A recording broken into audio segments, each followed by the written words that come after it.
So I've just shortened my derailleur cable and outer, because where it threads into where it comes in or it comes out of the shifter up the front, it kind of looped up and in the line of sight of my light, my handlebar light. So I've shortened it to get it out the way, and just want to go through my process of getting the gears indexed properly or just tuned properly. So you know, not too far this way, not too far that way. You've got your cassette, so I've got it in about a middle gear, and I've set it up a little bit, kind of purposely, a little bit skew width, just to show you. So I'll spin the tyre backwards, so there's no clicking from the, so that's your free spinning from the free wheel. So I'll spin it backwards so I can get the chain to run onto that jockey wheel and give me an idea of what it's doing. So as we roll it up, you can see the chain is heading this direction slightly. It's not going parallel with the rest of these cogs as it comes up, and you can see it as it comes off of this last tooth here. You'll see the link shifts across a tiny bit. See that link shift?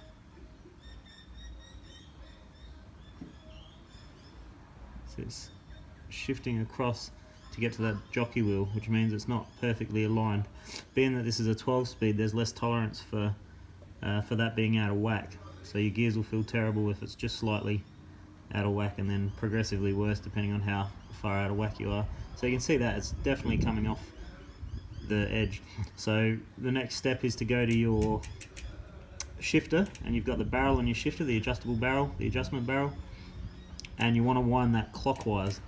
So winding the shifter clockwise, anti-clockwise. Winding the shifter clockwise will take tension off of the cable, which will bring the derailleur closer to your frame. Winding it anti-clockwise will put more tension on the cable, and it'll cause the derailleur to shift more towards the center of the wheel. So I'll give it a couple of turns and we'll just watch it and see what it does. So turning anti-clockwise.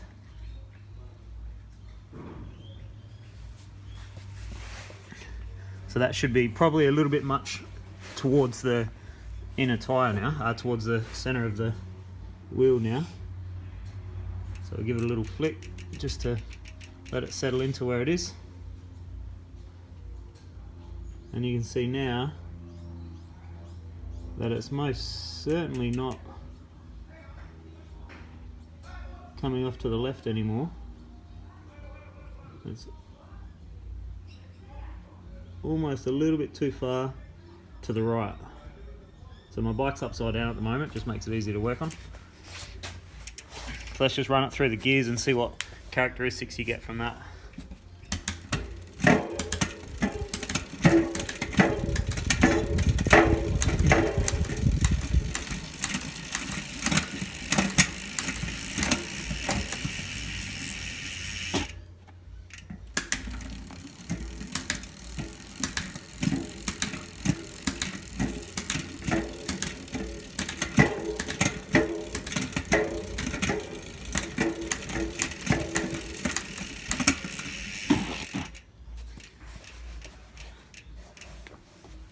It's actually quite crisp, so that's almost spot on. So the things you'll be looking for if you're too far in that direction,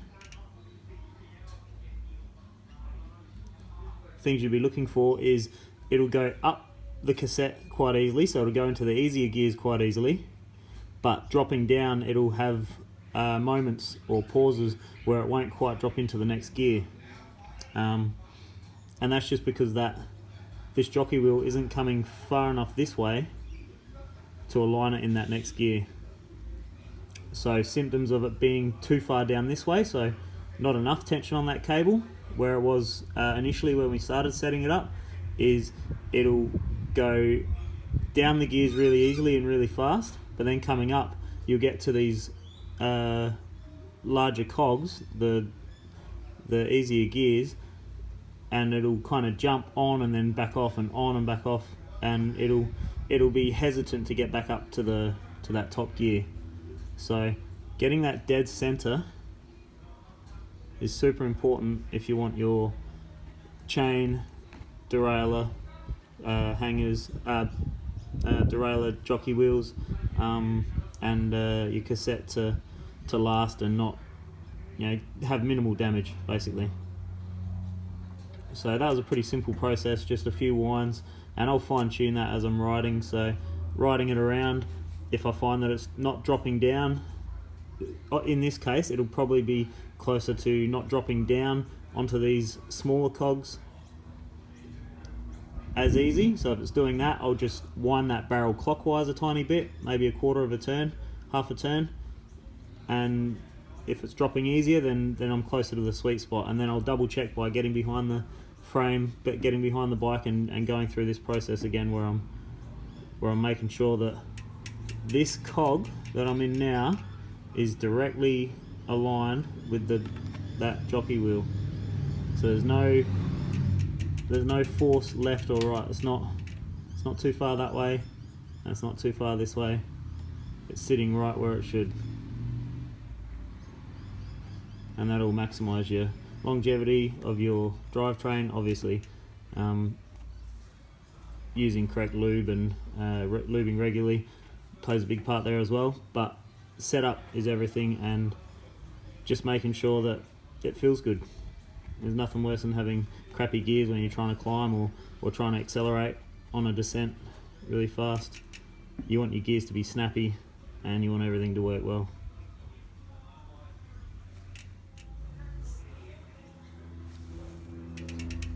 Now if you find that you get that spot on in that middle gear, so that's in, what's that?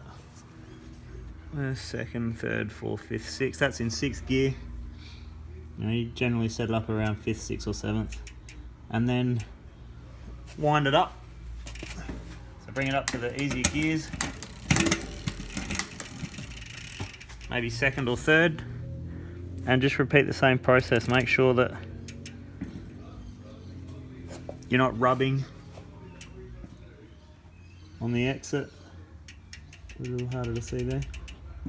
Make sure you're not rubbing on the exit. You can see where my jockey wheel's sitting there, my B-limit screw is probably just a little bit, it's probably got this hanger sitting a little bit low, so the jockey wheel and the top cog almost clash when you're going into that top gear. So just have a look at it as it goes up.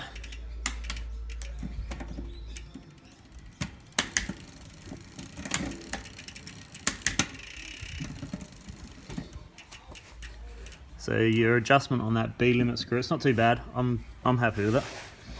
But your adjustment on that B-limit screw will change the distance between this jockey wheel and your cassette. So it'll pull it up or it'll bring it back down. It'll be going up or back down. So if it's too close to the jockey wheel, it'll clash when you're trying to get into these higher gears. And if it's too far away, it'll be sloppy when you're down here. So that's another adjustment that you can look at. SRAM actually has a tool that you can get that comes with, if you buy a new derailleur, it comes with the derailleur. Eagle, talking about Eagle specifically. And yeah, it definitely takes the guesswork out of it and makes it easier to set your bike up, set your gears up.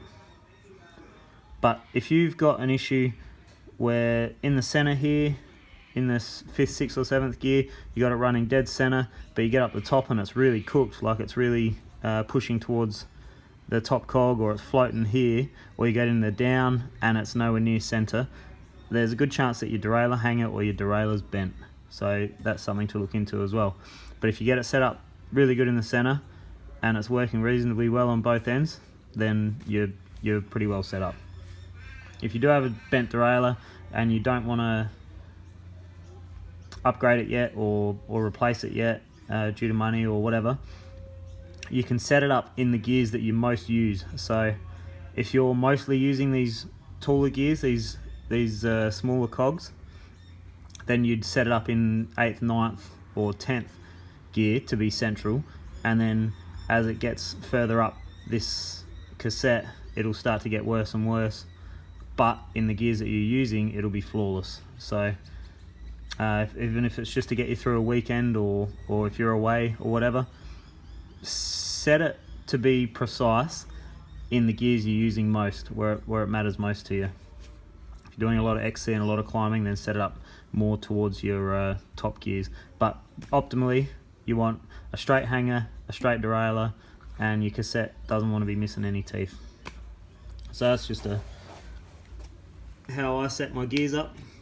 And yeah, if you've got any comments or questions, hit me up.